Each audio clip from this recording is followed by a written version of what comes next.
this to me is like the really fascinating material. We don't know what the answer is, but we're looking for patterns. I think we're looking at kind of a type of cosmic alchemy. The story slowly grew into business. But still, a lot of people don't know that this technology actually exists. The possibilities here are pretty mind-boggling. We can't just believe that it was the work of these lone troubled individuals. And we're back, Rob. Rob's enjoying that piece of pizza he just... I'm still swallowing. Yeah, thank you. Swallowed. Thank you for bringing me up first. Every good podcast should begin with "I'm still swallowing."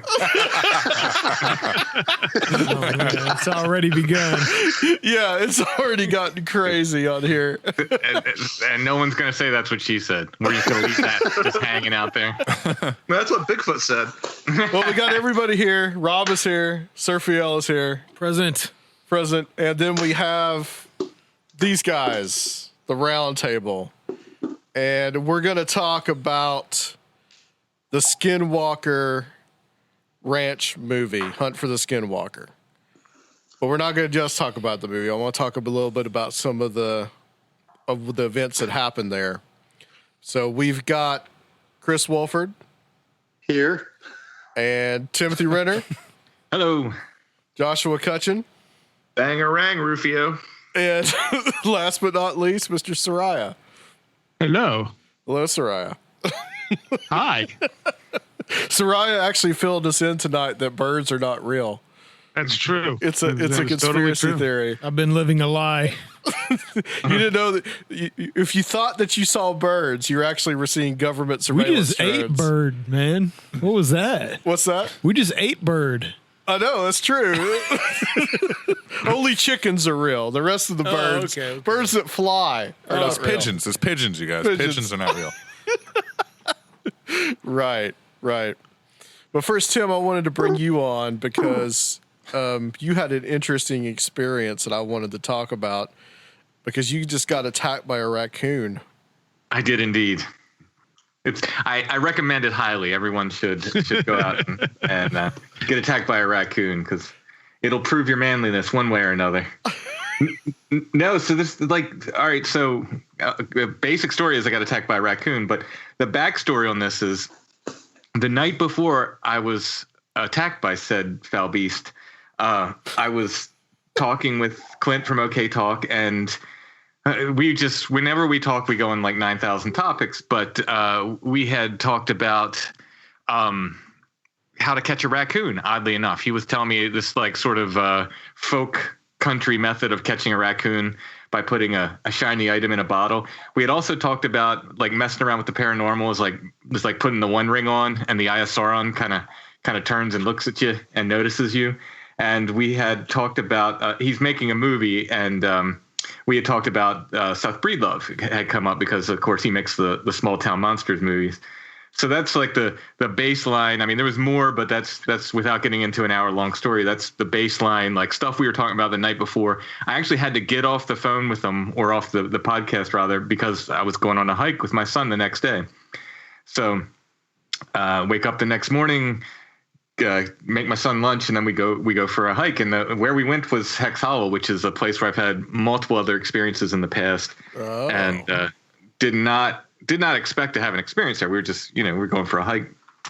So go on our hike, and we're sort of on the last part of it, and we come to the trail comes to it kind of splits into a V, and we took the left-hand path because, what other path would you take? But no, we just, that was the way back to the car. And my son's like he's a billy goat, and he's like, at least 20 yards ahead of me usually. I think he was a little less at this point. But I see him like kind of stop and straighten up, and he's looking at something. So I catch up with him, and he says, "Is that a raccoon up there?" And it was a big raccoon in the middle of the trail. It was standing up on its hind legs, and he kind of made a move like he was gonna walk towards it. And later he told me like, "Yeah, I was just gonna walk by and like not touch it." But I stopped him. I said, "No, let's take another trail here, bud." And so we kind of started backing up a little bit, and it started trotting towards us. And at that point, I told my son, I said, Gideon, run, just run. And he started running. I ran and took basically 2 steps and looked behind me. And so there's no way I'm outrunning this thing. So I turn around and it's just snarling and hissing and just it's coming full bore. Oh my God. And it's just one option at this point. It's going to get me, or it's going to get my son, or I'm going to take it out. And luckily I hike with a big staff. Most people that use walking sticks have them far too short. For a walking stick to be effective, everyone, it should be as high as your shoulder. So a little tip for hikers there. If you're walking with a cane essentially, it's not doing you much good as a walking stick. You need something high. So what I have is a big, heavy wizard staff, for lack of a better word. I mean, really, I've got symbols of protection, wood burn on it, and all kinds of it's like Latin chants that wrap around it, and symbols of Mary's. Did you yell, "You shall not pass"? You know what? That is one of the biggest missed opportunities in my life.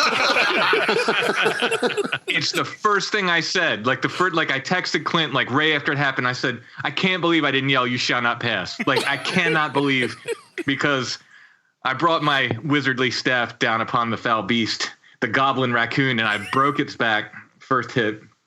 But I was scared. I mean, I didn't want it to come after my son, really, is what I was doing. I hit it a few more times. I tripped and fell backwards, and I thought, well, now it's got a good shot at my nuts, so I'm in trouble now. But I pretty well incapacitated it with the first hit, I think. So I got up, and again, I'm just filled with adrenaline. I wasn't trying to be cruel. I mean, this thing was obviously in attack mode. Yeah. I just didn't want it to come after my son. So I hit it a couple more times and caught it with my son. Went back to the parking lot and called the park ranger. He shows up about 20 minutes later. Name tag on the park ranger: Breedlove. And you can confirm that on the York County Park website. There is a park ranger named Breedlove. Couldn't believe it. I'm like, what? And it took me a little while to put together all these synchronicities. He goes and gets the raccoon, and it was mostly dead. He had to put a bullet in it, he told me. Comes back and hands it to me in a trash bag. He doesn't hand it to me yet. He's got it in a trash bag. And I said, well, are you going to have it tested? And he's like, were you bitten or scratched? I said, no. He said, well, then we don't test them. I said, well, I got open cuts on my leg from thorns, not from the raccoon. And he's like, yeah, raccoon had open wounds on its head. And I said, well, don't you think, I kind of want to know if it has rabies or not. So he says, well, the hospital will test it for you. Hands me the trash bag with a dead raccoon in it. So I go off to the hospital, and I thought it sounded weird, but I don't know. I've obviously never been in this situation before. And he was very matter of fact. I was like, I got attacked by a freaking raccoon, dude. He's like, yep, that's the woods. I'm like, well, hold on a minute. No, that's not normal. That is not normal. Yeah, I've been I'm 48 years old. I've been hiking literally since I was 8. At least 40 years I spent in the woods. Never had anything like this happen. He's like, oh, well, if you're going to be out in the woods, that'll happen. And I'm like, what? So then I take the damn raccoon, put it in the back of my Jeep, drive into the hospital. I knew not to bring a dead raccoon into the hospital. Like someone told me, don't bring this dead raccoon in there. They're not going to be too happy about that. So I go in and of course they want nothing to do with the dead raccoon. However, they did recommend getting rabies shots, which I did, and they suck. Even though you didn't get bit and you didn't get scratched. I didn't, but I had open wounds on my leg, and the raccoon had open wounds, and I was in close proximity, and you don't fuck with rabies because you don't come back from it. Yeah. So right.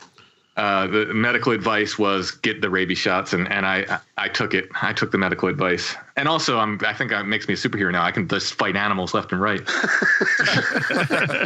I'm going to start boxing kangaroos or something.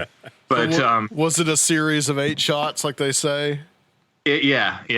Well, that's the first time. You get 8 the first time, and then I had to get a tetanus shot as well. Yeah. So I really got 9, and then you come back for 2 more, and then 2 more visits after that. So there's 3 follow-up visits, and you get 2 the first time and 1 each time after that. So it ends up being something like 14 or 15 shots, something, whatever. Do the math. Jeez. A lot of shots. Have they had a problem with rabid raccoons in that area? Well, the one nurse did say, like, what is it with these raccoon attacks? I keep seeing people who getting in fights with raccoons. Oh, my God. I'm like, wow, I guess this is a thing. So I don't know. I do know that a lady came by like right after I broke the thing's back. She's hiking along the trail. She didn't have anything. She's like no walking stick, nothing. She's like kind of walks by and she's like, oh, there's a really sick raccoon back there. I'm like, yeah, I think I made that raccoon sick. No, the raccoon was sick beforehand. It was almost certainly rabid. They didn't get it tested.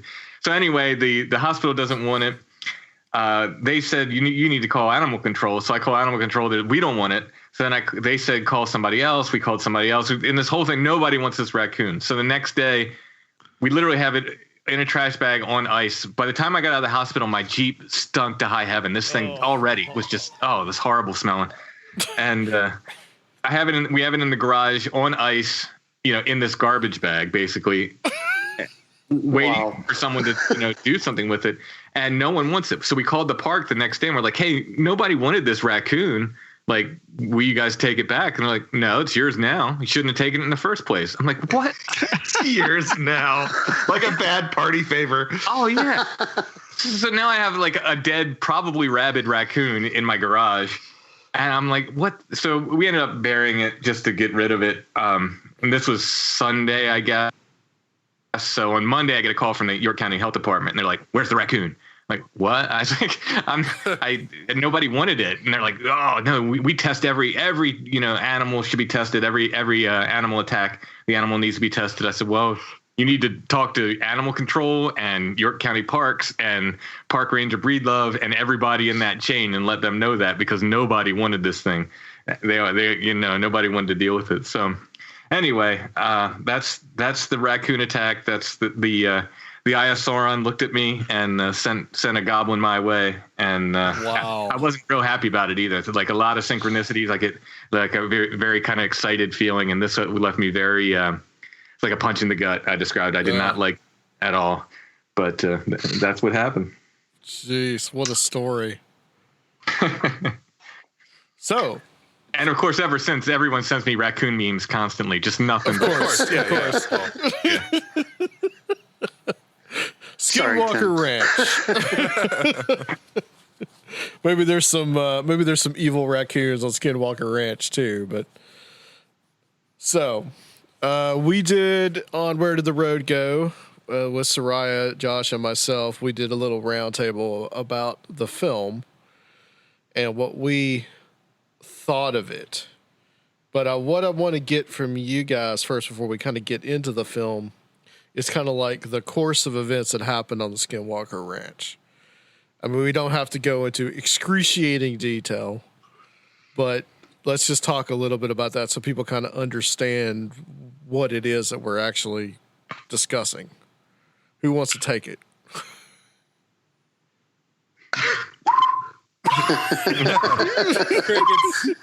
It's kind of like a dead raccoon. Well, I think to put this, and I'm not going to take this story from the beginning, but I will lay a little bit of groundwork. All right. I think to put this into context, you have to realize that the entire Uinta Basin has a very robust history of anomalies in general, not only unidentified flying objects, but just.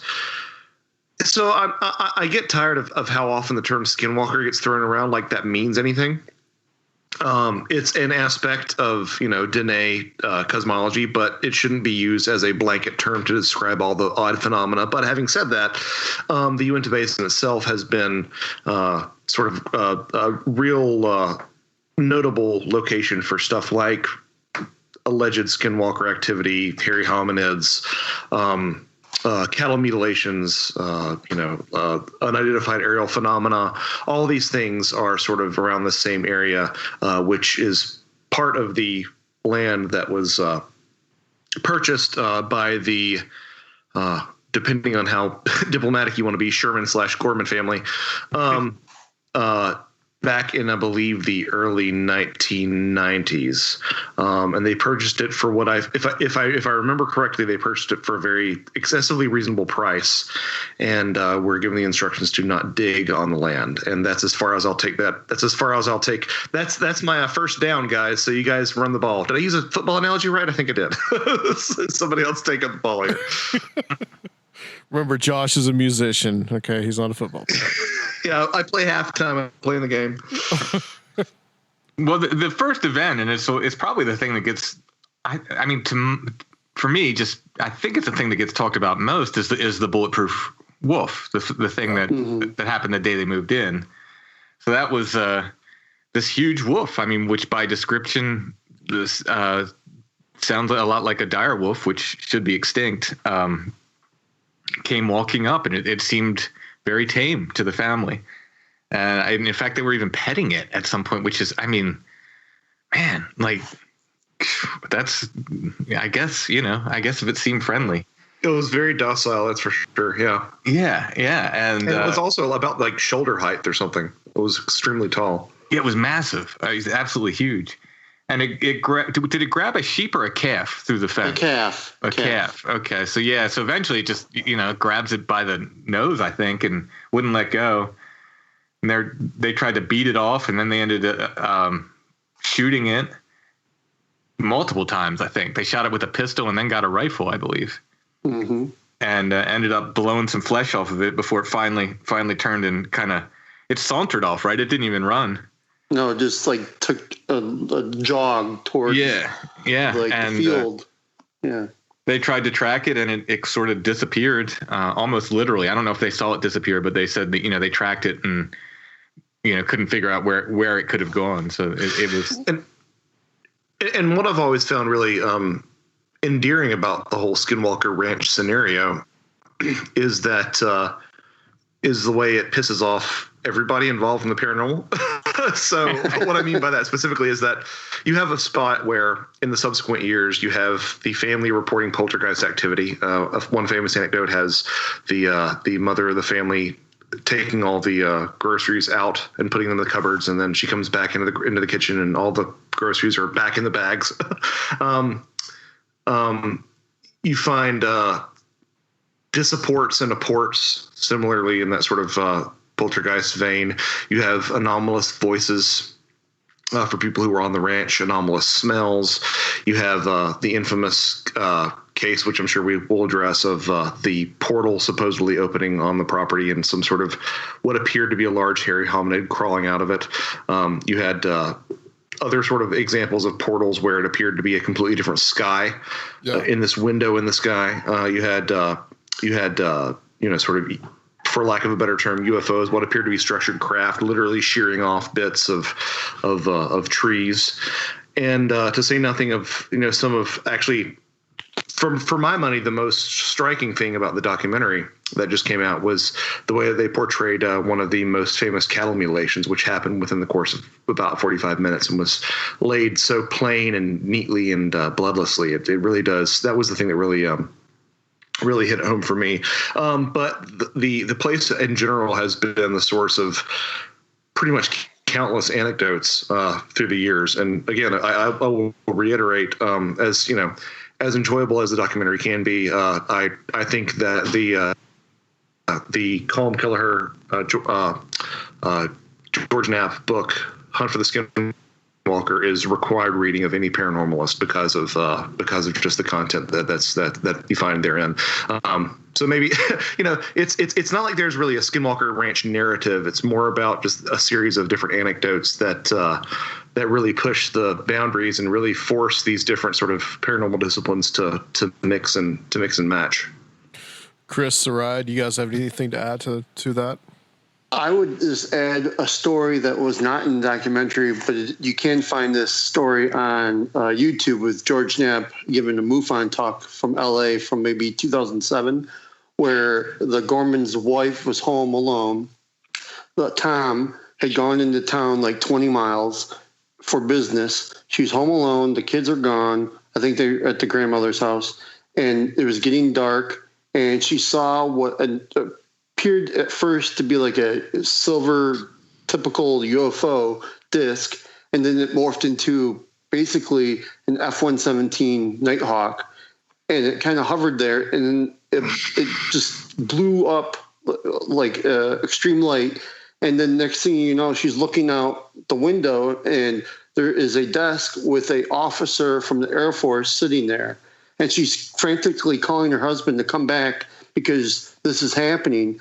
And that's my all-time favorite story from the Skinwalker Ranch. I mean, I don't know who could make something like that up. I mean, it's pretty intricate and so weird that it almost seems like it has to be real then.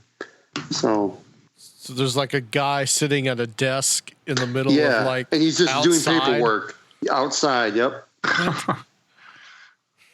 I like the story of the smoking dogs or dog-headed humanoids that were, I think they were wearing clothes too. Yep.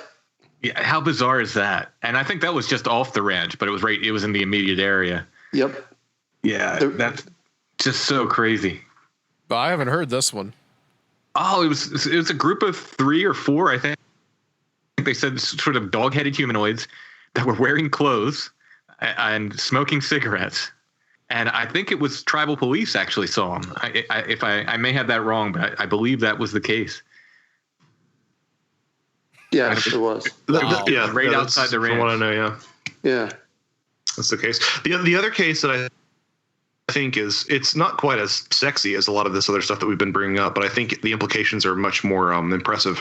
Are the case or the instance where they had sort of hooked up a redundant system of cameras where one camera was watching the other camera to ensure there would be no tampering, and one of the camera's feeds did die. And they actually went up to the camera, and it appeared as though the wires had been physically pulled out of it. They checked the timestamp for when that camera failed versus the camera that was watching that camera, and there was nothing to be seen amiss. And I think that really is one of the more profound cases that comes out of Skinwalker Ranch. Yeah, that was actually my biggest disappointment of not being included in the documentary. Because I mean, it's right there. It seems like it should have been included. That's for sure. Yeah, I mean, there's, and which leads me to wonder if Bigelow did not give them full access. In other words, he didn't give them full access to everything he had. He gave them little bits and pieces. I'm wondering. I don't know it's that. It's my understanding Jeremy Corbell had everything George Knapp had tape-wise that he had recorded over the years he'd been to Skinwalker Ranch, and that he got carte blanche to put out what he wanted. He felt that what he put in his documentary was the best stuff for the layman, the person on the street, to understand these paranormal events. They're real, they're happening, and you need to deal with it. That's my understanding. Perhaps George Knapp didn't have that footage. In other words, this footage exists, presumably. Presumably they're not lying about it. And this is footage, this would be really important footage. So perhaps George Knapp didn't have it, in which case Bigelow would have, or his research team. And it's just, to me, that was the biggest miss of the documentary. And maybe it just wasn't available to him, that's fine. But it's something I would really, really like to see. No, I agree. It seems like something that was just sort of begging. And again, we talked about this on Word of Roga, but I feel like overall, in terms of new footage, the documentary was lacking to some degree. I mean, there were shots of sort of anomalous weather phenomena. And again, I come back to the fact that I think that the cattle mutilation was really quite impactful for me. But it feels like there's a lot of stuff that is missing in a sense. I also feel, and Chris, you might be able to speak to this a little bit better than I can, but I've always a lot of my, in addition to how highly I think of George Knapp, a lot of my interest in Skinwalkers has rested on the fact that Jacques Vallée was invited out to be on site, and I find the lack of commentary from Vallée, unless I've missed something, to be kind of conspicuously silent in this sort of flurry of activity and discussion of the Skinwalker Ranch. And I know that he sort of stepped away from ufology and such, but I always thought that I always had the sense that he was privy to some things that he wasn't at liberty to share. And now that it seems like that gag order has sort of been lifted, it's interesting to me that he hasn't really said anything, or that no one's pressed him for anything.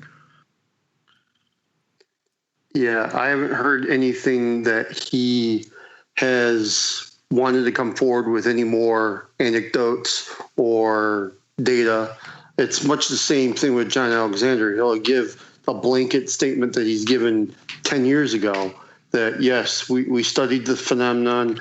It had trickster elements to the point where we would do X, it would do Y, and we could never get it to repeat the same thing, or it would go dormant and not do anything for long periods of time.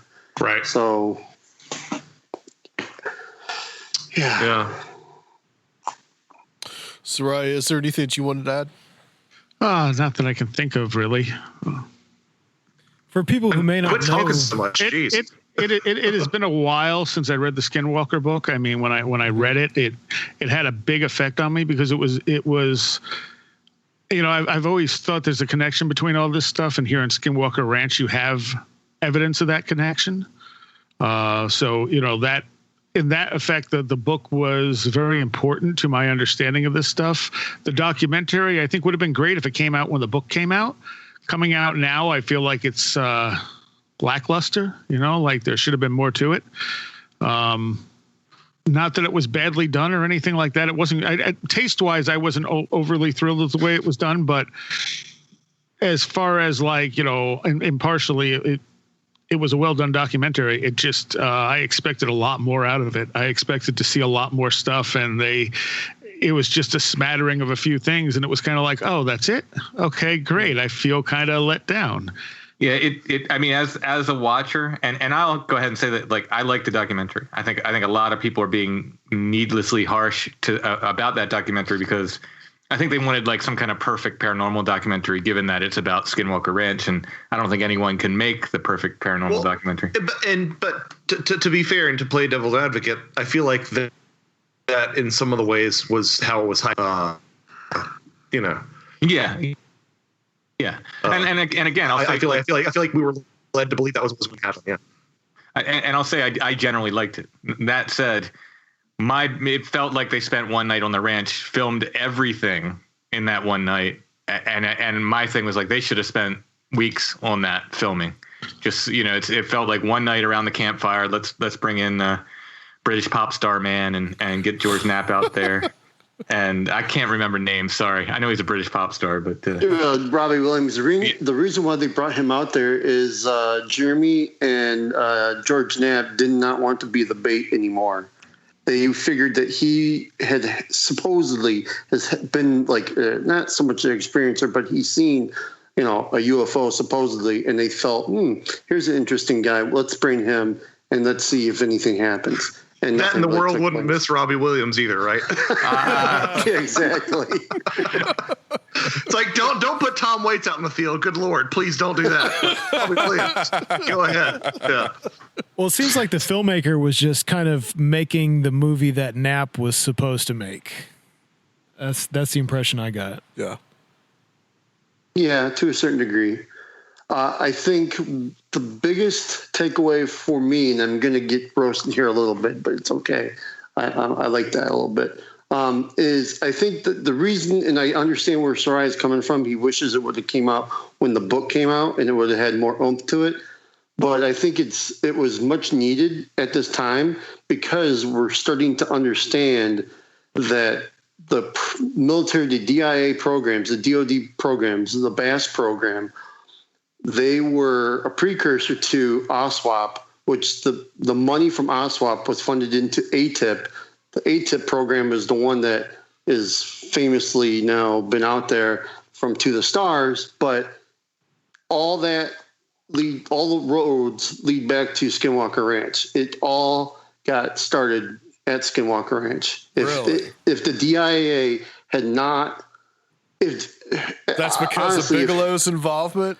No, the true story is Harry Reid is a guy who's a UFO nut in secret that he does, like, around other people in, you know, the government. He's not so much wanting to talk about this, but he felt a need that this was something that they needed to look into. So he appropriated some money to Bigelow, and he knew that Bigelow was going to be the best course of action because Bigelow was willing to house the material, have the scientists, and basically Bigelow would have in-house scientists. They wouldn't have to hire government scientists. He could have his own, and which he could had be already done with Skinwalker Ranch. For exactly. NIDS, Yes. National Institute of Discovery Science was all his thing. His baby. And then Bass, Bass is an interesting thing because it has some links to MUFON. Not a lot of people know this, and I only became aware of this in this last couple months because of a source I have here in Michigan.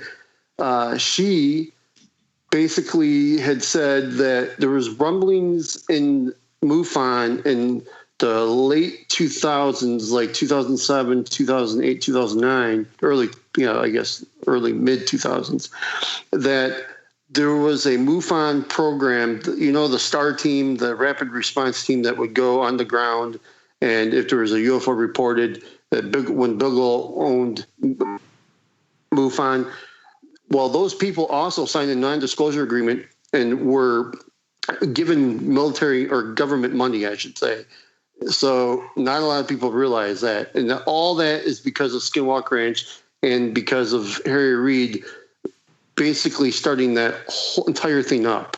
So OSWAP was the money funneler to ATIP. ATIP was the one that basically looked at anomalous area vehicles, whether they were a threat or anything that had to do with military over radar, nuclear installations, stuff like that, went through ATIP. So that's why I think Jeremy Corbell and George Knapp really wanted to get that documentary done to show that really Skinwalker Ranch is a linchpin of all that. If that makes any sense. The precursor. Yes. Basically. Yeah. No, I could see that only from the fact of Bigelow's involvement in all or of it. Were they jealous of To the Stars Academy and the Blink-182 guy, so they had to bring Robbie Williams in and make their own thing? Yes. There could be a little bit of that in there, Tim. You could be right. Because it's like it's celebrities becoming interested in this material, which there's nothing wrong with that, I know a couple very famous paranormal authors who would be happy to be funded for something like that if there's funding available. Yeah. I would assume that both of those are on the line right now. Yes. I know a couple of podcasts that would like that too. Yeah, right. So, yeah. So, where to go from here? I was thinking for people who don't know, just if anyone could give a basic background of, so there's this family that had all these experiences there. Yeah. It was written up in a newspaper article, which attracted Bigelow, who is a billionaire involved with the defense industry. Right. He made his money in hotels, I think. Yeah, that's the interesting thing. At the time, he wasn't, though. At the time, he was just a real estate guy. Right. That's what, exactly. So this is kind of his entrance in that. Okay. Bigelow Airspace and all his involvement in that stuff comes after Skinwalker, which, I mean, put on your crazy guy conspiracy hats, but it certainly sounds interesting. It's an interesting fact. Was he being used as a surrogate? I think that's sort of the implied question in a way. To basically because there was this government from FOIA. Yeah, possibly. I mean, you're not going to be able to get. That's why so many UFO researchers, Jack Brewer, are so angry that they're never going to be able to see the NIDS or Bass, all the Bass documents. You're just not going to. Like in the documentary, he gave money to UFO organizations, a lot of money, and they effed up. And they did. That's their problem. So he got tired of it. He hired his own scientist. He funded his own stuff, and he did his own thing. And people are hating on him for that. I don't understand that. It's called jealousy in my world, but why not? When you have the money to do it and you have the resources, why not just do it yourself? Yeah. Which we know that's what he did. I simply call that the paranormal community, not jealous. So one of my listeners, after we did the show, pointed out in the book there is a comment. Looks like it's on page 12. The Gorman family was more intent on savoring the beauty of the environment, the out-of-the-way location of the ranch, and the certainty that they could raise their children in rural surroundings with the value of hard work and family life would supplant the small-town sniping and gossip they loathed in New Mexico. And that kind of suggests that maybe they had some issues that they were leaving. And I think that's the big unspoken thing in the new documentary that I was sort of hoping to hear about, is because we didn't catch that last part, Seriah. How far? Where the small town sniping? When they left their community. Yeah, they may have had some issues. He said. Yes. Yeah. And to me, I think that the more you look at people who experience a lot of these things, not all the time, but a lot of these things, there is some sort of component that is there's some sort of anti-structural component in their life. This is me taking a page from the Jeff Ritzman handbook, but I feel like that's the big uninvestigated component to the whole Skinwalker narrative, is that no one has ever really said, well, was the mom cheating on the husband? Was what sort of issues were the kids having? What sort of, of course, I think you can get liminality pareidolia, which I think Tim and I have talked about in the past, but at the same time, I feel like that's an important component that no one has really gone into, because we're still stuck in this idea that the phenomena itself is somehow completely separated from the witness, and that's just not the case. I'm pretty convinced of that at this point. Yeah, what was going on in their personal lives before? What was happening to them? Did they come into this environment and then, not saying that they were hallucinating or anything, but saying that they came into this environment and then it was a perfect storm? Mm-hmm. The kind of co-creation between them and the environment and whatever was there already. Yeah. Perfect example, and this is one of the things that gets talked about as one of the sort of seminal Skinwalker moments. The husband and wife were talking about how there's been a lot of strange stuff around the ranch. They hope that nothing happens to their prize bulls, and they return shortly thereafter after departing the property and coming back. And again, I'm having the small details conflated, but they return, and the bulls, was it 4 or 5 of them, have been crammed into a trailer that not only would have been impossible to get the bulls into if they had deliberately tried, but the lock and the door still had cobwebs over them, which suggests that there was no way that actually opened up. And once they were terrified, because they just mentioned the fact that they were afraid of something happening to these very expensive animals, and once they located them, they were in sort of a daze until they, for whatever reason, snapped out of it and ended up basically, if memory serves, tearing the entire trailer apart. So, again, I think the thing that people aren't talking about, and I think you might have mentioned this, Seriah, you sort of got me thinking about this. What people aren't talking about is the fact that entire episode started with, I hope nothing happens to our bulls, and then it happens. I'm like, it's not only classic trickster, but it also reeks of some degree of psi phenomena. But for whatever reason, people aren't really thinking about that. Well, it almost seems responsive. It's like a kid who doesn't quite understand. Well, I hope nothing happened to our bulls. Okay, well, let's put them in this place where they can be safe. Right? Yeah. Or saying, we can do what we want. Yeah. There's nothing that you can hope all you want that we don't touch your bulls, but we can do exactly what we want with you and with them and with anything. But they didn't harm the bulls. Not the bulls, and not that time. No. And also when it comes down to the mutilations and stuff, I pointed this out on Where'd the Road Go. It's you don't see human mutilations like this. I mean, there are people who cover human mutilations and will say that they're the same thing as cattle mutilations, but at least on the Skinwalker Ranch, you had cattle mutilations, you had the dogs killed, but the people were unharmed, which suggests that the phenomena treats these things differently, because if it saw us all as the same, it would have killed a person, but for whatever reason it didn't. It only killed the animals. I have a small anecdote where the DIA, when they were sending officers to the site, some of the officers had hitchhikers go home with them. Not only that, but some of them suffered from psychological trauma and were never quite right afterwards. And I know that was written about in some of the papers that George Knapp released maybe a couple months ago, the Bass papers that were out there on Facebook.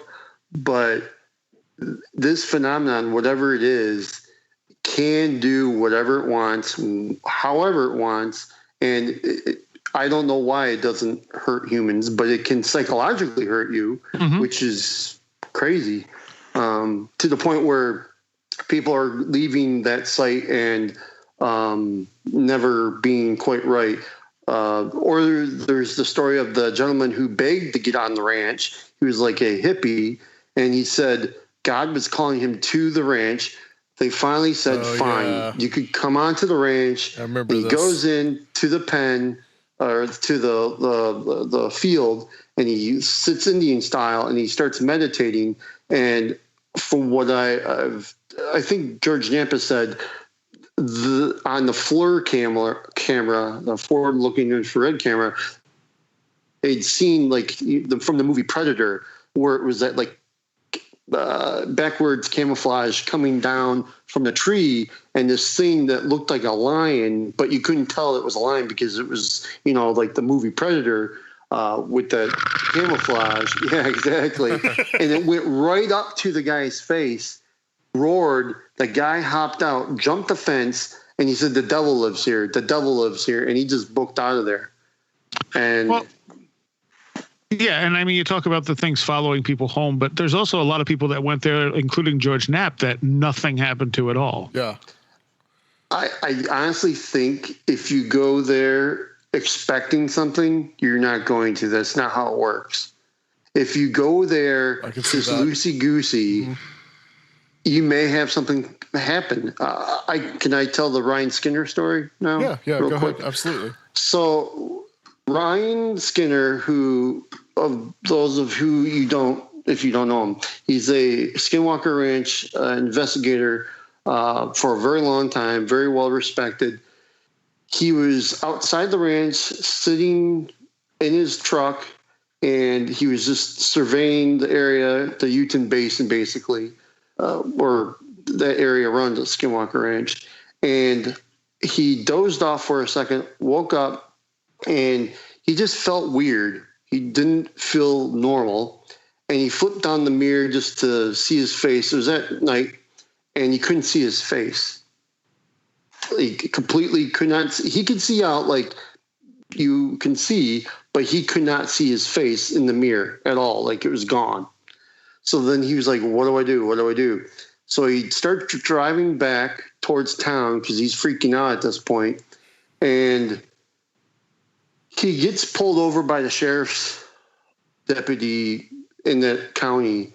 And they pull him over, and he's saying to them, I can't see my face. Well, they think immediately he's drunk.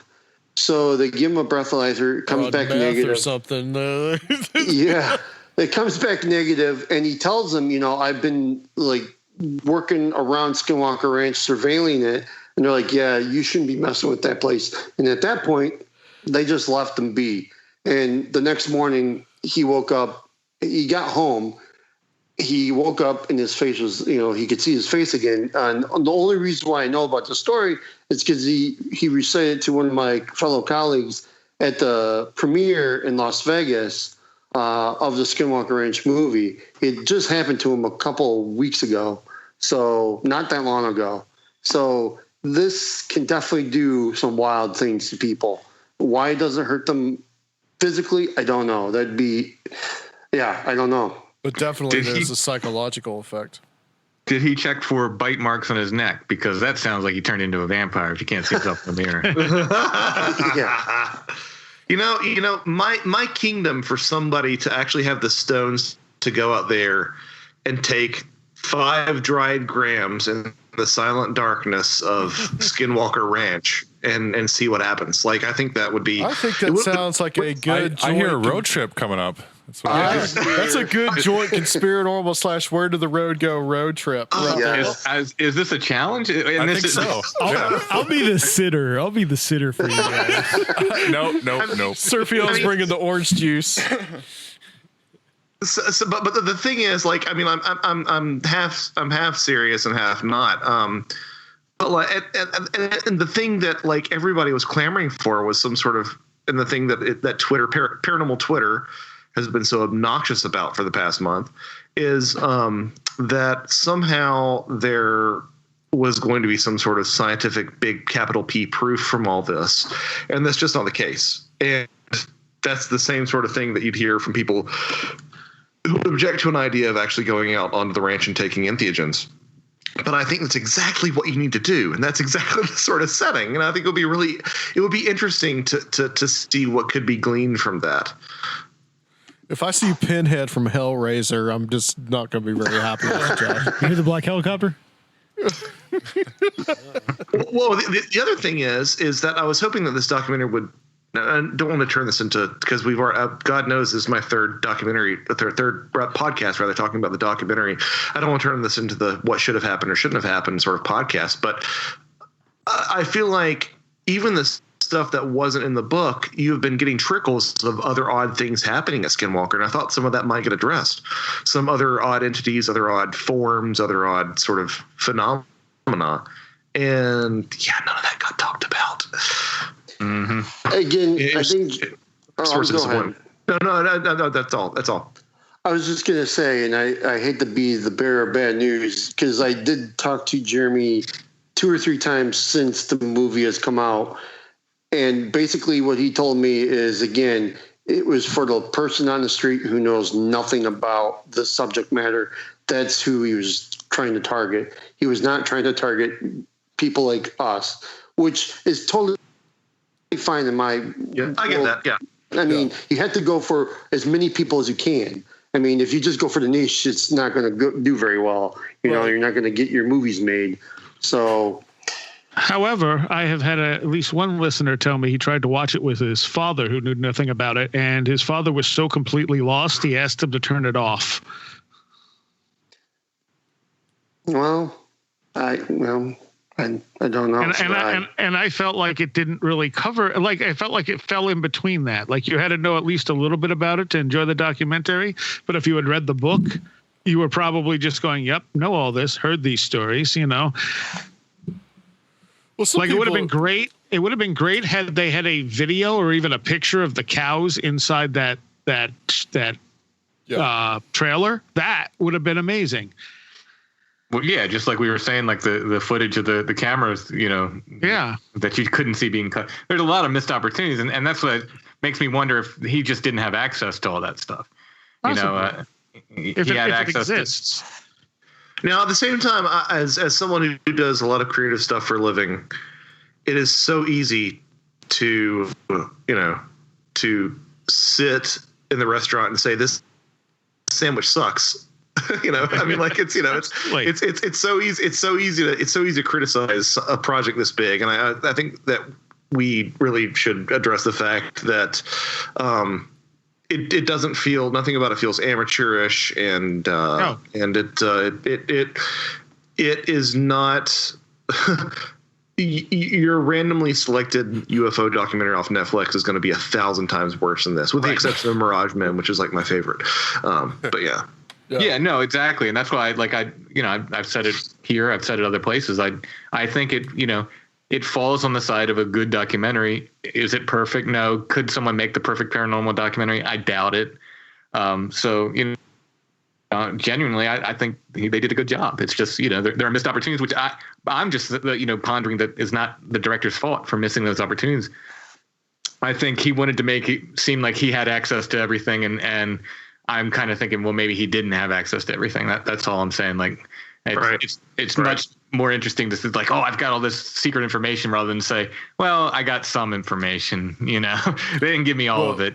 I'll say this, that the part that frustrated me, and it really isn't even really a critique of the documentary. It's just a critique of the attitude of some of the people in the documentary when they're interviewing the new owner. And you've got him in silhouette, and I've said this before. You've got him in silhouette. You got his voice modulated and disguised. And he says, "This is the most amazing thing. This is going to change everything." And my frustration with that, and it's just the frustration that I have, if it's a government that says it or a corporation that says that kind of thing, why aren't you sharing it for free for everybody? That's my main gripe, I think, with the whole thing. Well, that and how many times have we heard that before? Exactly. That's exactly what I was going to say. That's the guy who says, "Hey, I've got Bigfoot in my freezer. Just wait. I'll show you in a couple days. In the meantime, join my website." The only thing I can say is ATIP and OSWAP are still ongoing programs, despite what people like, and I love them, but I couldn't disagree more from the sources and the people that I've talked to and the documents I've seen. Jack Brewer is wrong. ATIP, OSWAP are very much still going on and still conducting studies of this phenomenon at Skinwalker Ranch and other places here in the U.S. and around the world.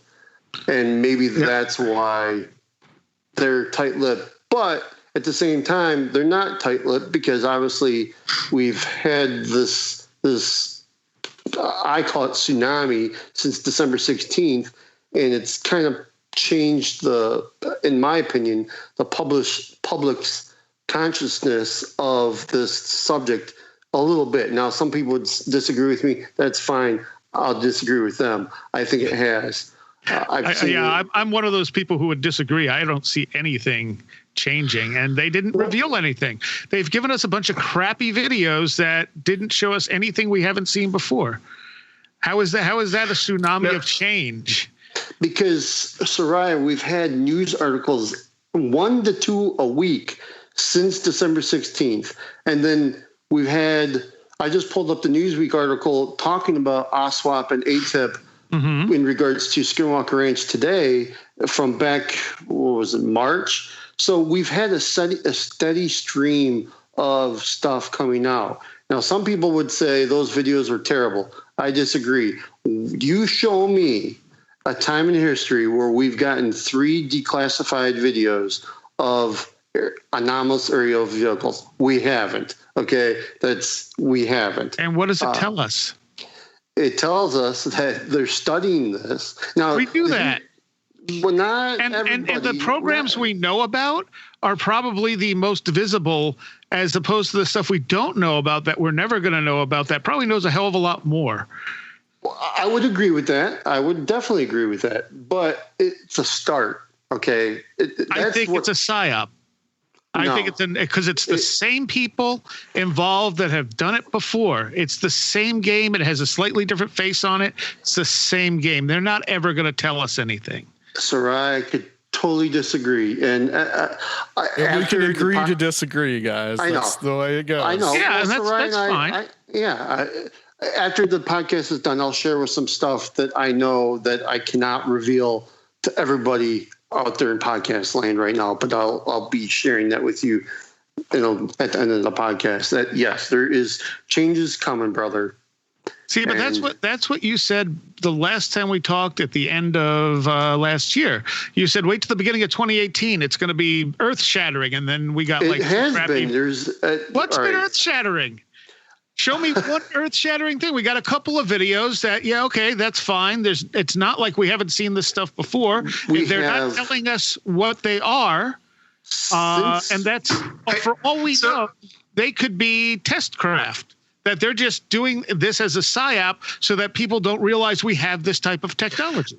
I'm going to interject here before, just right quick, because on the one hand, yes, I agree that this feels like, one thing Karl Popper has talked about was the empty promissory note of materialism. This feels like the empty promissory note of ufology. Like it's always going to happen. At the same time, any mainstream press that starts to talk about Jacques Vallée and starts to talk about non-ETH things, even though I feel like that's a step forward for the discussion. And that New York Times piece in December, whether it was done for surreptitious means, if it is part of a psyop, or if it was done in sort of an earnest way, either way, it's elevated the discussion in a way that we haven't seen in a long time, from what I can gather.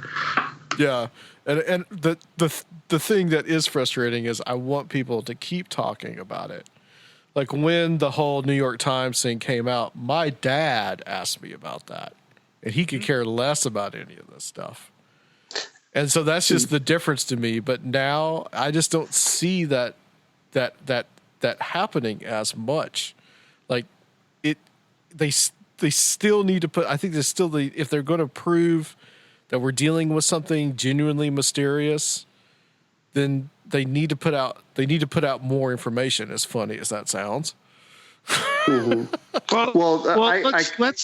Let's also look at the last paragraph of that Newsweek article you posted. It says, outlandish claims of poltergeists, reality-distorting encounters, alien alloys, and groundbreaking technologies demand a subsequently high burden of proof. Disclosure of actual evidence could prove the difference between a radically new understanding of humanity's place in the universe and just another wasteful Department of Defense budget line item. That's not really a positive spin on UFOs. But it's Newsweek, and Newsweek for me is a step in the right direction. At least we're not in the Weekly World News. Okay. True. So, it also goes off about Harold Putoff being involved with it. Mm-hmm. It's not an over. It starts out like as a fairly good article, and then it just kind of downs everything halfway through. The most interesting thing about that article to me is that they're connecting poltergeist activity, UFOs, paranormal phenomena, and stuff like that, which other people have been doing for a very long time, but you don't see it in normal mainstream articles. Right. I will just say we have now, from that Tic Tac event, we have, and Joshua's in this group, a secret group on Facebook.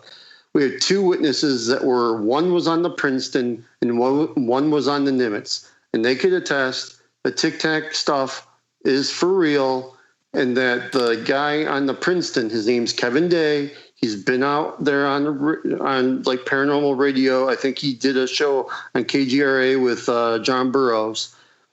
He has had since that more paranormal and more UFO related stuff happening to him. He's opening up, and I'll just say the other gentleman who was on the Nimitz, he said that was happening for 2 weeks. And the people on the Nimitz knew that this was happening. And that's part of the reason why they went out during the time to try to see if they could get a response. So those two guys, one's Gary Voorhees and the other one's Kevin Day, two witnesses, more are coming forward. I know the name of the other FA-18 pilot. I'm not going to give it here, but I know of his name. I follow him on Twitter. He was David Fravor's wingman. So we do know that the stuff is real. Yeah, I wasn't questioning that. I know, but I believe that's a real video. That doesn't strike me as a fake video. What it is, however, it's meaningless because it's just a video. It's like, great, we know this stuff already exists, so seeing a video of it that doesn't actually give us any answers doesn't mean anything. Well, we will be getting more answers here shortly. That's all I can say. Last year. Well, Seriah, I can't, without getting into the great detail, I can just tell you, I'm telling you, more stuff is coming out. You can yell and scream all you want. I love you, brother. I love your show. But I'm telling you, more is coming out. This would be a great place to disclose the information you have. I'm not willing to burn bridges just yet. And that's the part of it is like Jack Brewer and I have gone back and forth on Twitter about this, how he says there's no evidence and this is a government psyop or whatever. And Walter Bosley really went off the deep end with me. I still like him, but he banned or blocked me on all social media because he got so mad with me. From me working my sources and getting as close as I could to the stars and ATIP and people within ATIP, I can definitely tell you this is real. This is happening. It's just a slow. Government's a slow like freighter. We're in a speedy boat. We want everything fast. Well, that's not how things work. And they have to do things methodically. Chris, and they can't do. Well, let's just say it this way. Yeah. But you don't feel you don't feel it's appropriate for you to reveal this stuff. Is that what you're saying? No, because I don't want to burn my bridges. That's how I've gotten information that's been correct. Is there any kind of little nugget you can toss us that'll?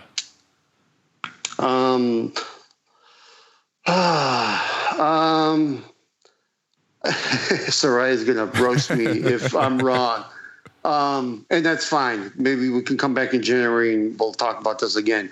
But look to January of 2019, where we will get more answers, more stuff from ATIP, OSWAP, and I hate to say this, to the stars.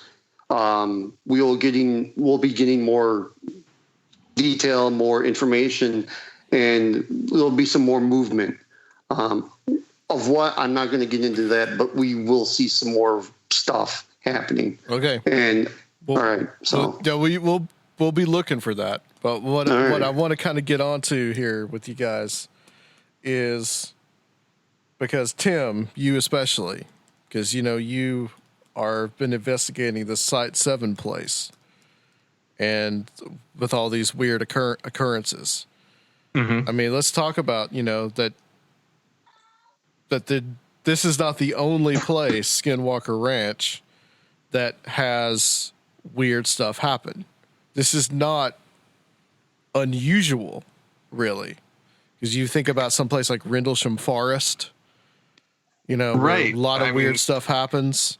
The place that I can think of. We were talking about today. Serfiel and I were talking about the Bell Witch.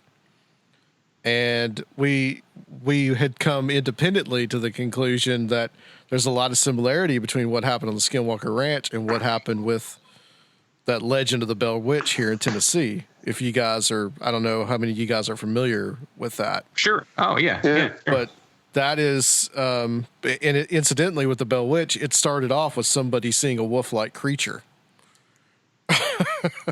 So, we're definitely dealing with more than one area. So I kind of want to address that too. Well, yeah, I mean, it's almost expected sometimes. So just to give an example, I do, a lot of Bigfoot investigations locally, and most of them are roadside crossings. Somebody saw it. They were driving. They saw it alongside the road, or they saw it cross the road. That's true all over the place. Hunters see them, and those two instances, they will insist it's just a creature. It's just an ape. It's some kind of hominid. But the cases where you get somebody saying they have multiple interactions with it, either on their own property or other places, I guarantee you, it's going to get weird, and it does. And the one case I have where I went and investigated, the guy's got ghost activity. He's got poltergeist activity. Mm-hmm. He did mention he has weird lights in the woods, and he's seeing Bigfoot too. So it's all this stuff is ganged up, and so it seems like, I don't want to say it's more often than not, because it's not. Because most often, again, taking Bigfoot as an example, most often people just see a creature, and that's what they report. But when it's these multiple encounters, and then the phenomenon starts ganging up. And I mean, it's unusual to have, I think, the prolonged documented thing that went on at Skinwalker. It's very well documented, and it's apparently very prolonged and so forth. But it does happen other places. It certainly does. I would add the Chestnut Ridge, the Hiawabachu Forest, the place in Michigan I've told you guys about before. Yep. Mm-hmm. I was about to ask you about that. Mm-hmm. Marley Woods too is sort of one of the great unspoken things, even though nothing has ever really come out about that. I remember there was a lot of talk about it being a Skinwalker-esque sort of spot as well. Point Pleasant. Yeah. Yeah. Where is Marley Woods? Marley Woods is in Missouri. If you want to look it up, you can find out about it. I remember hearing, I can't even remember the researcher, but it was somebody that I thought of a lot of rather at the time. Ted Phillips? Yes, maybe it was Ted. It sounds right. But it had a lot of similar activity with like strange hooded figures and a lot of just anomalous lights and hairy hominids and that sort of thing as well. Again, something that's interesting that not to completely derail this topic, but I found it very interesting, and I sort of half agree with this and half don't. It was proposed by Knapp and Corbell on Greg Bishop's Radio Mysterioso that everywhere is a mini Skinwalker Ranch. It's just the amplitude of the phenomena and the frequency might not be as pronounced as it is at Skinwalker. And I find that really exciting and sort of re-enchanting of the world sort of way. Yeah, and I would agree because especially if it's reactive or it's co-creative in any sort of way, then that would very much be true, you know? Right. Yeah, me and Adam were talking earlier about how, I mean, the Uinta Basin is so huge, and then you've got other places right in the same area. They're supposed to be hotbeds, and like I've spent my childhood in the Southwest, and it's like, you know, I mean, it seems like the whole damn Southwest is a hotbed. So it's how much of this is really, you know, localized in these small places. I understand though that, like you said, it could, you know, there's a lot more frequency in some certain spots, but it seems like the whole area is very active. Yeah, I would also add, what is the connection to Native Americans in all these areas? Because they all have a connection to all these hotbeds. Oh, I could wax philosophical about that for the next half hour if y'all have got time. I did want to ask you, Josh, because I know I listened to you on Radio Mysterioso talk about that and how it's kind of how some of it kind of rubs you wrong with it. It kind of seems exploitative of like the Native American mythology and stuff, and I would agree. And in researching the ranch, I've been looking into this, you know, supposed Knapp keeps on talking about this supposed Navajo curse on the Utes. And I can't. Was that Radio Mysterioso or Rune Soup? I think it might've been Rune Soup actually. Okay. Yeah. And, but I can't find like anything on this supposed curse besides, Knapp's saying that the Joseph Jr. Hicks guy, who I guess was a friend and writer along with the Salisbury guy, wrote the Utah UFO books. But I can't find anything else about the supposed curse. And it didn't make sense to me because the Utes hadn't been to that they were put on that reservation in the 1880s, I believe. And their dealings with the Dene people, which would have caused this curse down in southern Colorado, would have took place way before that during the Spanish times. So it didn't really make sense. And I couldn't find this supposed curse anywhere else besides just things that led back to Knapp and Joseph Hicks. Right. So, I mean, the ironic thing is after that interview, I got accused of being a social justice warrior, which anybody who knows me politically, it's like one of the most hilarious things I've ever been accused of. But you know, it's awkward because the Navajo themselves displaced indigenous people. Oh yeah. Just something that doesn't get talked about a lot. But so it's sort of how far back do we want to, you know, cast aspersions? Having said that, to me, it seems like I have a real problem with people who find out one strange, anomalous aspect of a culture and say that everything that happens within that culture must be one thing. Now, I realize the irony of me saying this is being Mr. Fairy Lore over here, but at the same time, I realize that like fairy lore doesn't account for stories of vampires. We almost got through the entire show without mentioning fairies. But at the same time, I realize that, you know, fairy lore doesn't account for stories of vampires. Fairy lore doesn't necessarily account for stories of ghosts or you know, even necessarily angelic deities. It can account for a lot of those things, but not all of them. And I feel like a lot of people heard about skinwalkers basically being Navajo witches, and they lash onto this as a catch-all for everything while disregarding simultaneously the fact that indigenous belief systems might have other explanations or, you know, explanations alongside.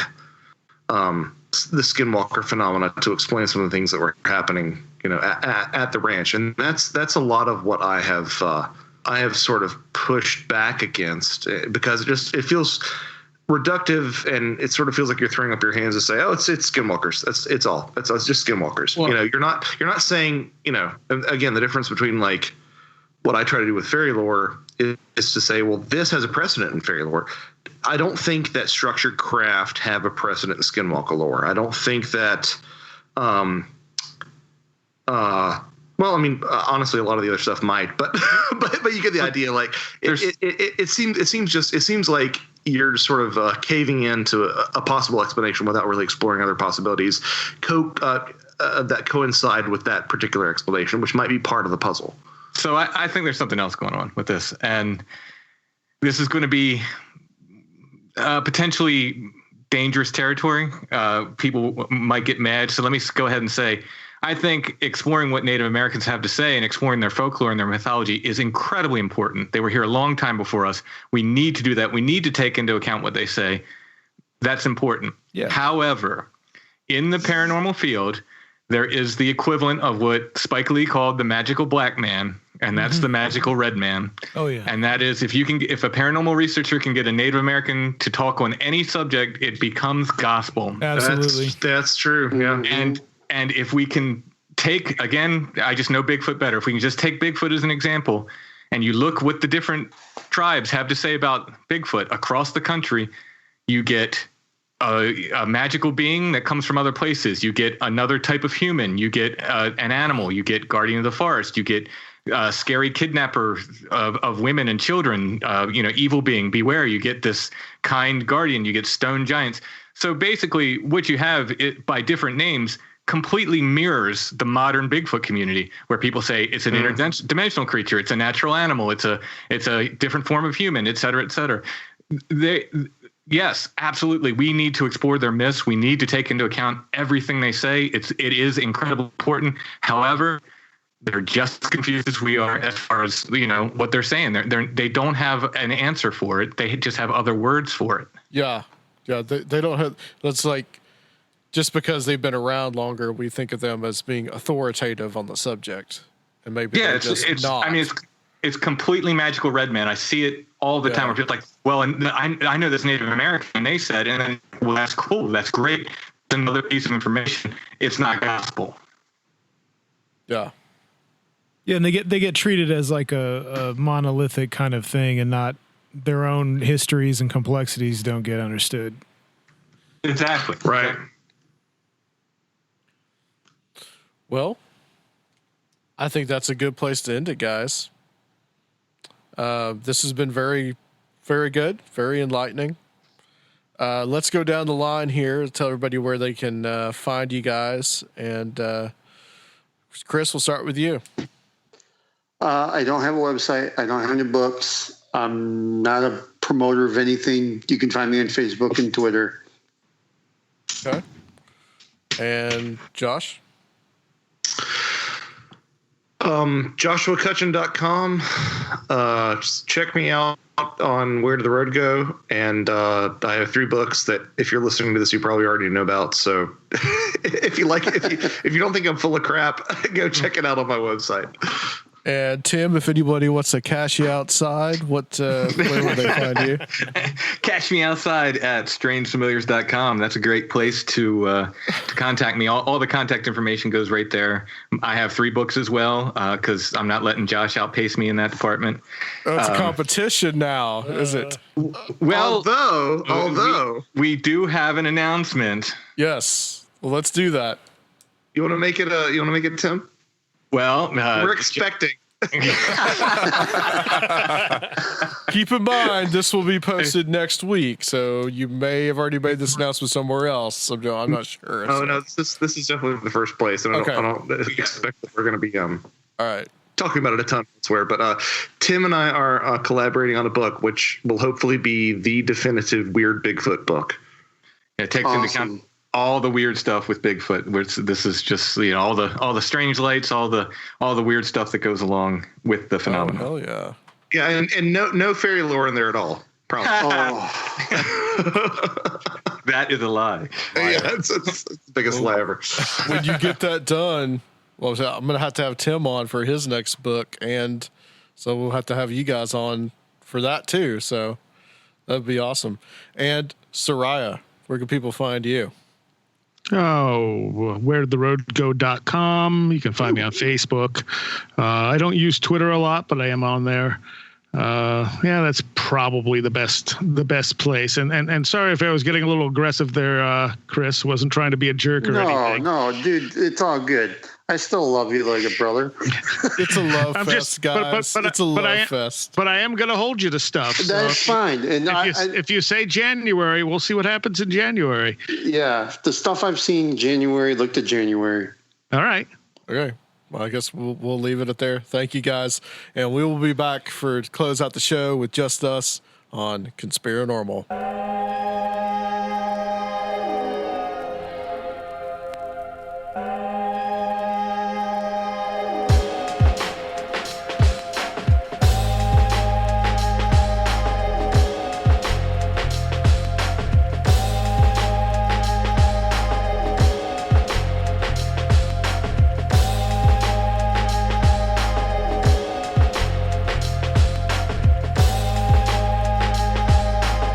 Okay, take two. You do not look like a Star Trek character headed for the stars, Adam. No, I don't. Yeah, You don't. yeah. We what was it? That was an interesting conversation there. It was. I'm still trying to figure out what that movie was about. Yeah, because you tried to watch it, right? I did. The intro was like, in my defense, the intro was like 15 minutes long. And it was like, it encompassed everything that was kind of fringy all in one about this location that I don't know anything about. I know the term Skinwalker. I know a lot about UFO, alien phenomena. I know a lot about, there's just so many bizarre things connected to this that it's kind of like this, it's like a fruit salad of paranormal, paranormal weirdness. Yeah. Yeah. And then you fell asleep. And then I fell asleep. Yeah. Before I really figured out what it was about. But it is a good documentary. What did you think, Sergio, of the documentary? You got to watch the whole thing. Yeah, right? I watched the whole thing. It took me a couple sittings. I liked it. The cattle mutilation footage was pretty freaky. Yeah, especially like right off the bat, they were just Stood like, out. ugh. But I was already kind of familiar with it, and just kind of a lot of the interviews and stuff kind of felt kind of drug on. But if I'd never heard of it, it's a really good introduction. But it was felt like it was a little melodramatic at points, but it's entertainment. Mm-hmm. Well, it's interesting because Seriah said that it kind of landed in a middle ground between people that already know what's going on and people that don't, and it didn't really bridge the gap really well. It didn't introduce anything new to people that have read the book, but it wasn't very introductory or welcoming to people that hadn't read the book. As like a primer. Right. So, and I think I fall into that latter category. So I went into it not having read this book or knowing anything about this. Right. And it was very difficult to settle into it, because I don't know where it's coming from. I don't know why all these different crazy aspects are being thrown together into this pot. And I don't know, where they're going with it or what the ultimate goal is of the documentary or why they've produced it or what the significance is of it or anything like that, because they don't describe that at all. Yeah. Yeah, I'd have to agree. But having that introduction to it, having read the book, I was all about, oh, cool, this is cool information. Yeah. There was a couple of new things that I just really didn't know. But other than that, I was just kind of like, well, this is kind of just a regurgitation of what's in the book. Just sort of reinforcement. The other thing too, and Josh brought this up, there's a part in the documentary, and this is in the book, and I'm a little more skeptical about this now than I was back then when I read it, was that whole thing about the creature coming out of the portal and them seeing some kind of different sky coming through coming on the other side. And now I'm just kind of like, it's a little too good, and then you're not hearing it from the person that actually it actually happened to. You're hearing it from another person. So, is something getting lost in the telling, or are they just telling something to make it sound even it more being embellished? Better than it was? Was it being embellished? We were talking about this at dinner today about how certain of these paranormal places and these paranormal events, that oftentimes they will get embellished for whatever reason that is. If it's something that is like to sell a book or to make a movie or to sell some kind of rice, whatever that is, or just the natural human inclination to embellish. Like the Bell Witch has kind of become folklore now. We know something probably happened there. Something genuinely mysterious, but how much of what we're getting now is the actual story? And like Amityville Horror would be another one. How much I believe something happened to those people, but I think that got embellished, especially when the book came out. It got even more embellished. And now Skinwalker Ranch is kind of the same thing. Is that becoming more and more embellished to kind of like its own kind of like 21st century folklore now? Yeah, its own mythos. So those are all things to consider if you are going to watch it. One of the things that didn't match up, it was kind of weird because the documentary is two documentaries in that you have George Knapp's material that he had recorded back in like 2006 or 2007, and now you had Jeremy Corbell's stuff that he did just recently. So what Corbell does is he intersperses all of Knapp's material in there, and then he does these other interviews where he talks to people that live around the area, not people that live on the ranch, but he's actually talking to people that have seen UFOs or had weird stuff happen to them. So you get some personal firsthand stories, but it's not in particularly about the ranch itself, just about, like you said, the whole entire, was it Uinta Basin? Uinta Basin, yeah. Which is, it's huge. I mean, it's like a huge piece of Utah. Big area. I mean, when you get in these western states, I mean, it's just land after land. And that's all you have, basically. So you had an interesting thing that you heard, Sergio. Yeah, so as a shortwave listener, DXer, and even before that, I caught this guy on AM radio, this guy, Brother Stare from the Overcomer Ministry. I'm sure a lot of you are familiar with him. He's probably the one of the last big public cult leaders in America. He's got like his compound, South Carolina. I thought he was imprisoned currently. I guess he's out. I'm not sure. He's still broadcasting. These guys buy up, like, they'll have like 10... I've heard like 10 shortwave bands going at the same time. Wow. I mean, all across the spectrum. I mean, these guys put serious money into AM and shortwave.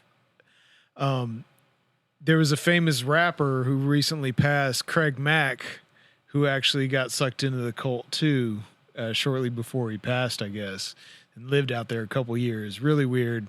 But yeah, this guy's in and out of prison. Brother Stare is...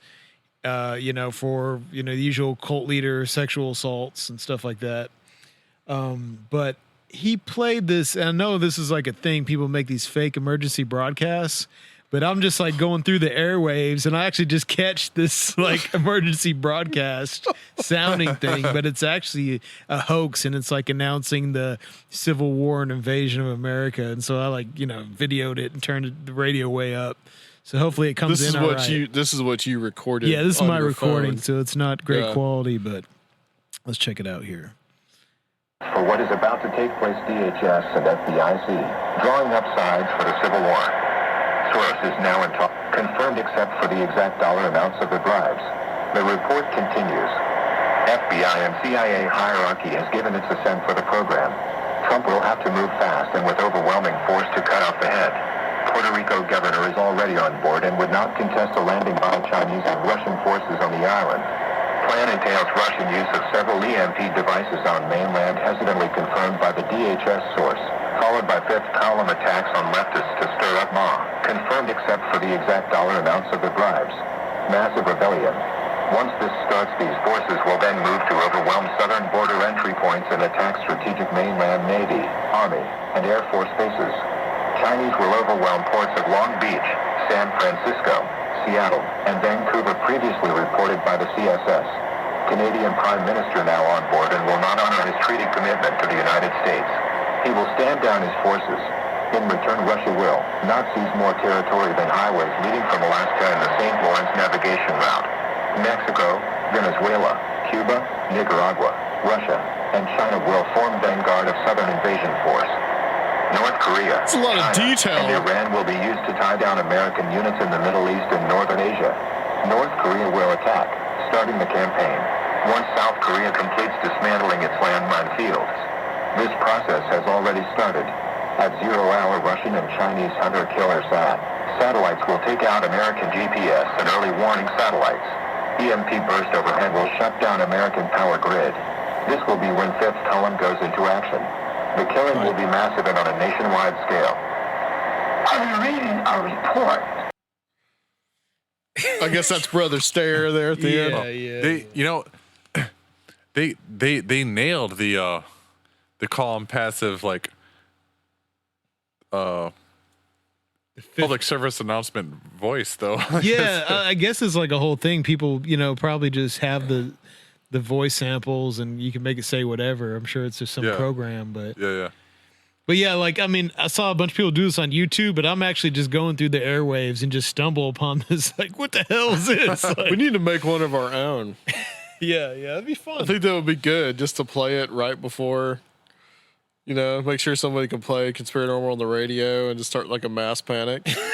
Yeah, right. I think that Which would is be totally, I mean, it's absolutely unethical for him to just play that and know people are gonna just absolutely freak out. But listening to it now, like the first time I listened to it, I was kind of like what the hell is this? And now listening to it now, I'm just thinking that's a whole lot of detail, man. Like that's like the whole war like planned out. Like don't worry, this is what's gonna happen. This is how World War III is gonna turn out. What for I everybody. didn't catch was more like the domestic stuff, like when Trump's gonna have to move in and and martial law's coming and all this.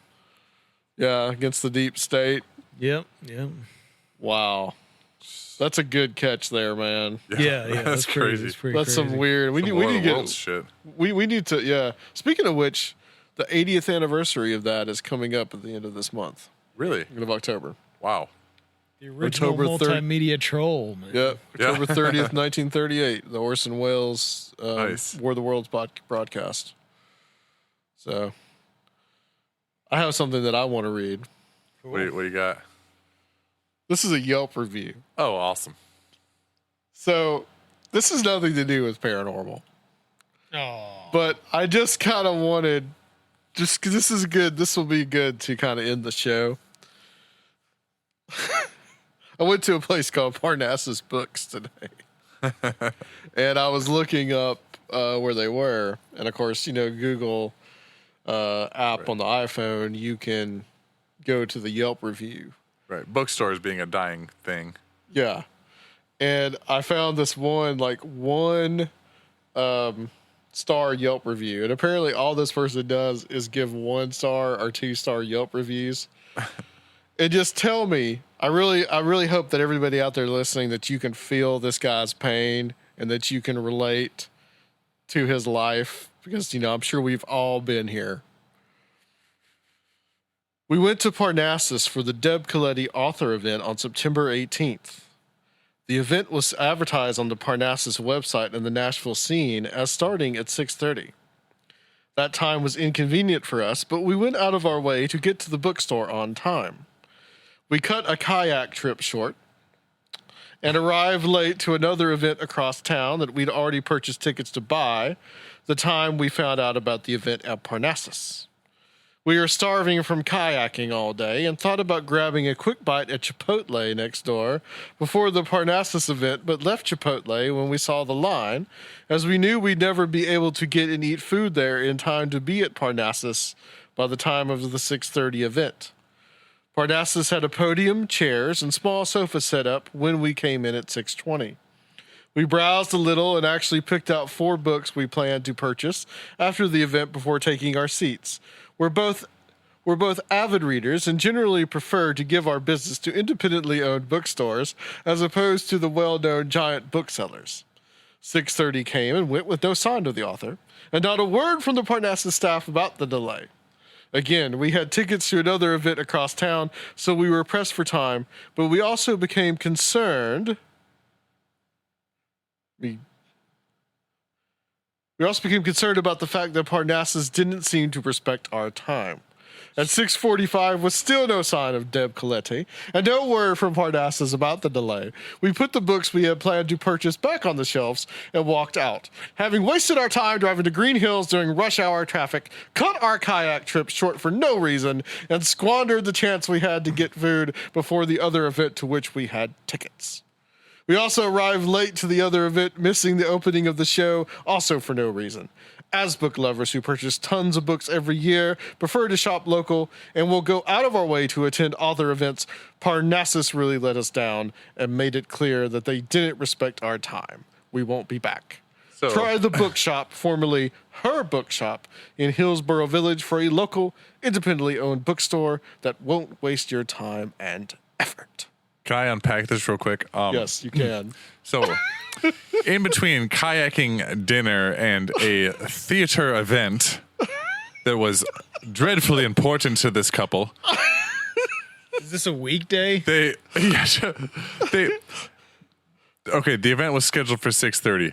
Whenever I schedule an event, anything online, I scheduled a half hour before things start because it takes people time to shuffle in and find their seats, get settled, and then things start. They stayed there a whole whopping 12 minutes before they got up and stormed out to their next event. They planned more. They didn't even have time to go to Chipotle, Rob. They planned more crap in that one day than I do in a month. These rich, snooty, uppity. I don't know. They're eating Chipotle, man. That's no taste. Because it was next door. They didn't have a choice. Right. They had no choice but to go and eat Chipotle. That was part of their complaint was we had to eat next door at Chipotle. All right, so if you will indulge me, there's more from this individual. Oh God. Okay. There's more reviews. And we love Nashville. It's our town. I don't really like this person. But there really is some pretentiousness here in Nashville. Oh my God. Okay. All right. So, all right, here we go. This is for a place called Crema. This was a little shorter. Oh God. I've been to Crema. Yep. We planned the entire last day of our friend's trip to Nashville around a public cupping at Crema. We were invited to do several other things, but ultimately none of the times worked with this 4 p.m. cupping, so we missed out on a lot in order to prioritize the Crema experience. We had secured our free tickets, that's in quotation marks, via the Eventbrite website days in advance.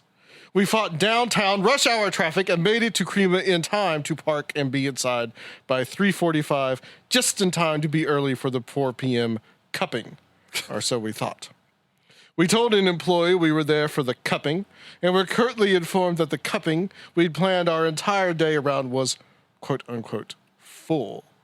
In an attempt to clarify, we explained that we had tickets. Apparently, where Crema is concerned, tickets don't get you in and are basically pointless. A key point not made anywhere on the Crema or Eventbrite websites. Tickets are no at Crema. Coffee cuppings are first come, first serve, and limited to 6 attendees. Crema could alienate a lot fewer people and wreck a lot fewer days by making this apparent. Crema lost loyal customers and a tourist fan today. Which, by the way, this person lives in Mount Juliet, which is a suburb of Nashville, which hardly makes him a tourist. What the hell is a cupping? It's not what you're thinking. It's not a cupping. It's a cupping. A cupping. What is that? I'm a coffee person. I've been a coffee person my whole life. That you're tasting coffee. I guess. Okay. I guess we can look it up. What a cupping would be. I suppose.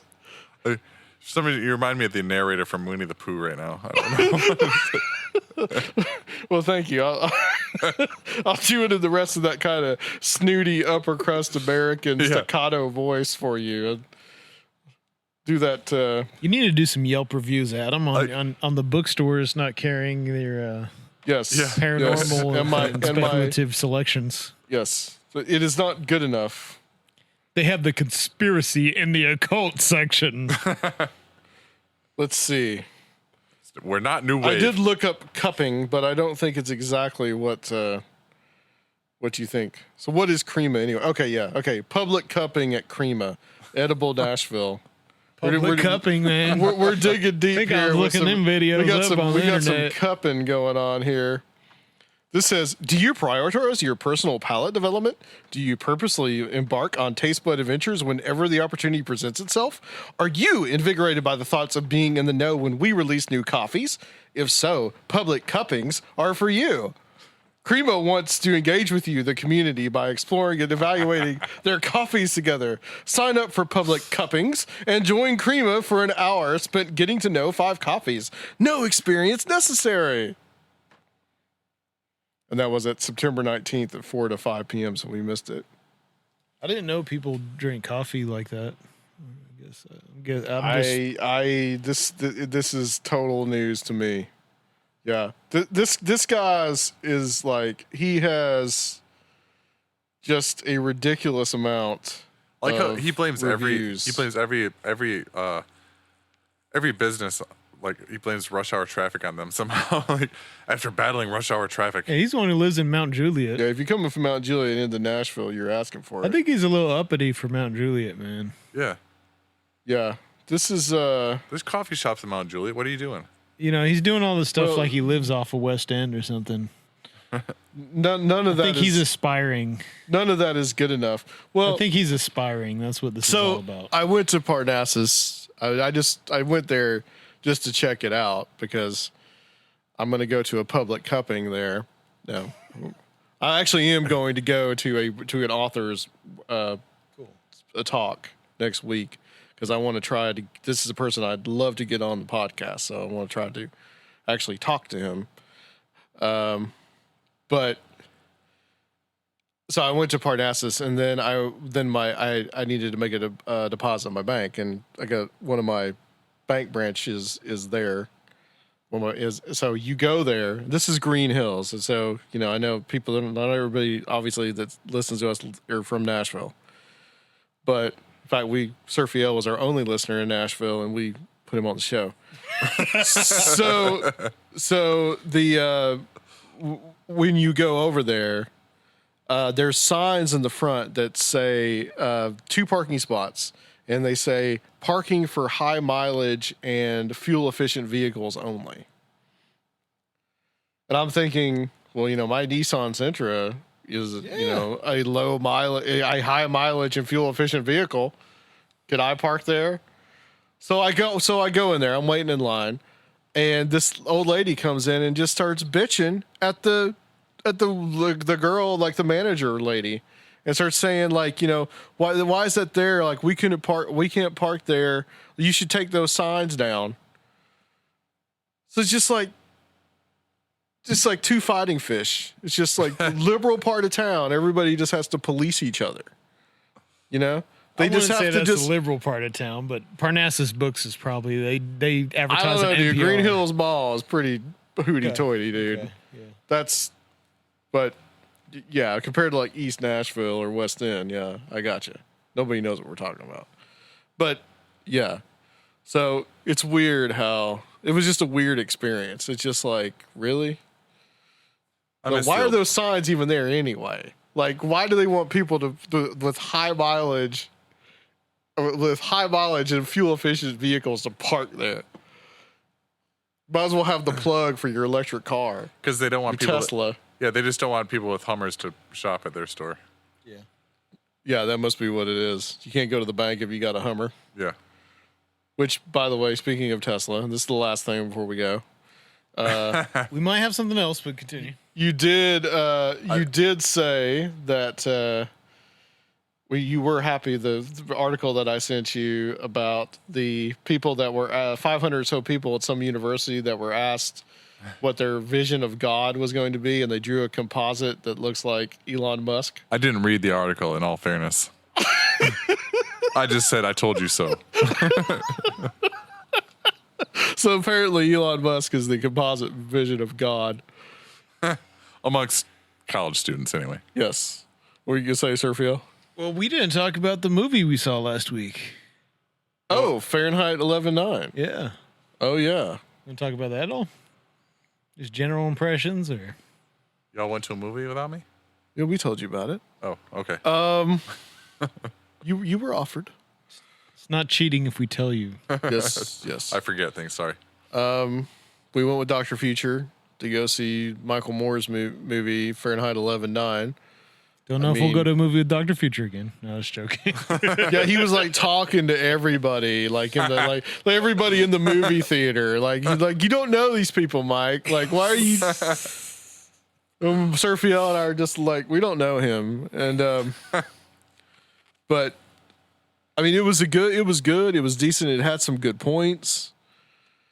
It was like you said, I think a little bit scattered because I thought he was it was going to be a big like Trump expose, but is really, which was interesting, is really about where America is at and what led to Trump's election as far as the American psyche and the failure of the Democratic Party. And right, it was, he went after the media. He went after the Democrats pretty hard for what they did to Bernie, and made some really good points.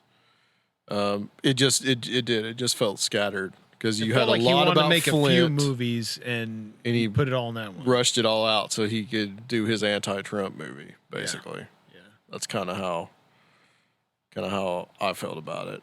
Yeah, same here. So, all right, well, I think that's it. Rob, tell everybody where they can join us for a cupping if they want to send us some money on Patreon. Yeah, if you're sorry, I couldn't think of the phrasing they had. If you want to check out our Patreon, go to patreon.com/Conspirinormal. We've got a lot of bonus episodes up there. It's always growing. We've got a great little community there. There's different tiers you can subscribe to. And if you don't want a monthly subscription, but you want to contribute to the show, you can do that at conspirinormal.com for a one-time donation.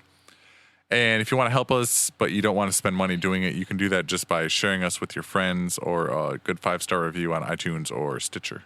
Yes. All right, thank you guys. We're gonna be certain kind of like a more paranormal Halloween theme going into this holiday.